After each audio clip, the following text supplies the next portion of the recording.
Assalamualaikum warahmatullahi wabarakatuh.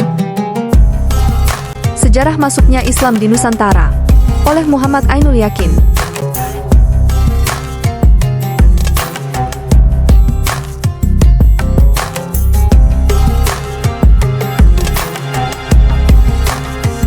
Handohoyun, Islam merupakan salah satu agama besar di dunia saat ini. Agama ini lahir dan berkembang di tanah Arab. Pendirinya ialah Muhammad yang lahir tahun 570 Masehi. Agama ini lahir salah satunya sebagai reaksi atas rendahnya moralitas manusia pada saat itu. Manusia pada saat itu hidup dalam keadaan moral yang rendah dan kebodohan, jahiliyah. Islam mulai disiarkan sekitar tahun 612 di Makkah. Dikarenakan penyebaran agama baru ini mendapat tantangan dari lingkungannya, Muhammad kemudian pindah, hijrah, ke Madinah pada 622 Masehi. Dari sinilah Islam berkembang ke seluruh dunia. Sekalipun dakwah Muhammad pada periode Makkah bisa dibilang berat dan gagal secara politis atau paling tidak belum menemukan hasil yang setimpal, tetapi dia telah berhasil menancapkan kekuatan dan tonggak iman kepada sedikit pengikutnya yang kelak menjadi penyebar ajaran-ajaran tauhid, bahkan ekspansi kekuasaan ke berbagai belahan dunia. Agama ini dapat berkembang dengan cepat karena Islam mengatur hubungan manusia dan Tuhan. Islam disebarluaskan tanpa paksaan kepada setiap orang untuk memeluknya. Artikel kali ini tidak bermaksud mengkaji Islam secara luas, tetapi lebih menfokuskan kepada pertanyaan-pertanyaan seputar sejarah singkat masuknya Islam ke Indonesia dan peran Wali Songo dalam menyebarkan Islam di Jawa. Untuk menjawab pertanyaan-pertanyaan ini tentunya diperlukan analisis yang kuat secara sosiohistoris agar kesimpang siuran yang selama ini terus bergejolak paling tidak berkurang dengan munculnya asumsi baru yang didukung analisa dan argumentasi yang kuat.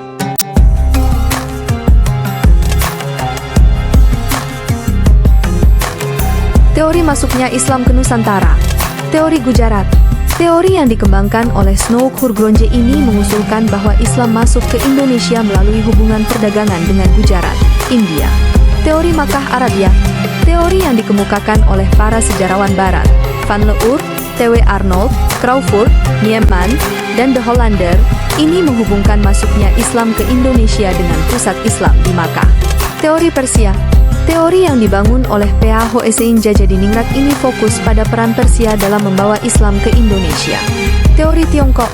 Teori yang dikembangkan oleh Hamka dan Kong Yuanxi, sejarawan Tionghoa, ini melihat peran pedagang Muslim dari Tiongkok dalam menyebarkan Islam ke Indonesia.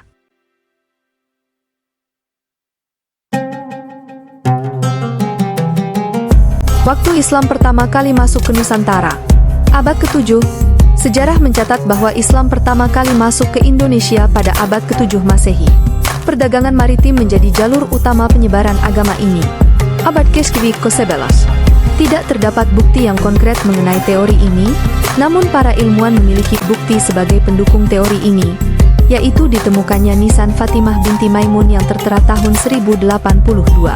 Abad ke-13. Pada abad ke-13 Masehi, pengaruh Islam semakin mendalam di wilayah pesisir utara Sumatera dan Jawa.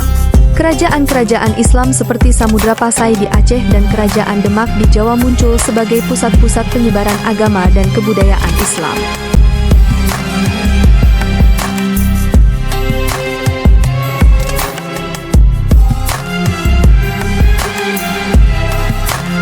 Media penyebaran Islam di Nusantara. Perdagangan maritim menjadi salah satu jalur utama penyebaran Islam di Indonesia. Perkawinan lintas agama juga menjadi media penyebaran Islam. Ketika pasangan dari berbagai latar belakang agama menikah, seringkali salah satu pihak akan memeluk agama Islam, memungkinkan penyebaran ajaran Islam melalui keluarga dan generasi berikutnya. Tasawuf memiliki pengaruh yang kuat dalam penyebaran Islam di Indonesia. Pendidikan. Model pendidikan pada masa itu adalah pendidikan langgar dan pesantren. Pesantren menjadi tempat berkembangnya pemahaman agama Islam. Kesenian, seni dan budaya Indonesia memiliki pengaruh besar dalam penyebaran Islam. Seni ukir pada masjid, seni rupa, musik, dan tarian mencerminkan nilai-nilai agama dan mendalami pemahaman keagamaan. Politik, media politik juga memiliki peran dalam penyebaran Islam. Penguasa-penguasa dan pemimpin lokal yang memeluk Islam memainkan peran penting dalam memperkenalkan ajaran ini kepada masyarakat.